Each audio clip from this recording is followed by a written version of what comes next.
এখানে অনেক অনেক দোকান আছে। এই দোকানগুলোর থেকে চাইলে আপনারা শপিংও করতে পারেন। ডাল লেকের এরিয়া হলো অ্যাপ্রক্সিমেটলি 22 স্কোয়ার কিলোমিটারের মতো। আশেপাশে যে ঘাসগুলো আপনারা দেখতে পাচ্ছেন, জানেন তো এটাকে ফ্লোটিং গার্ডেন বলে। এইটা ওয়াটার লিলির ক্ষেত, যেটা সানরাইজ হলে ফুল ফুটে ওঠে। বেশিরভাগ ইয়েলো কালারের ফুল হয়। এইগুলো হলো হাউসবোট। এই হাউসবোটগুলোর এক একটা রুম খুবই কস্টলি।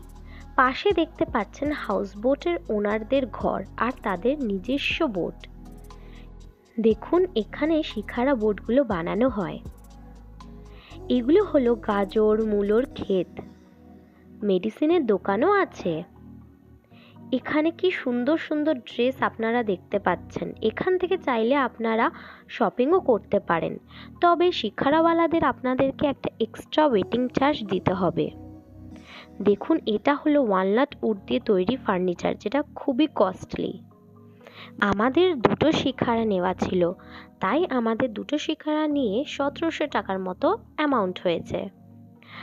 চলুন বন্ধুরা, এবার আমাদের শিখারা রাইড অলমোস্ট শেষ হয়ে এসছে। এবার হোটেল ফেরার পালা। আশা করি আপনাদের এই ব্লগটি ভালো লাগবে। দেখা হবে পরের একটি ব্লগে।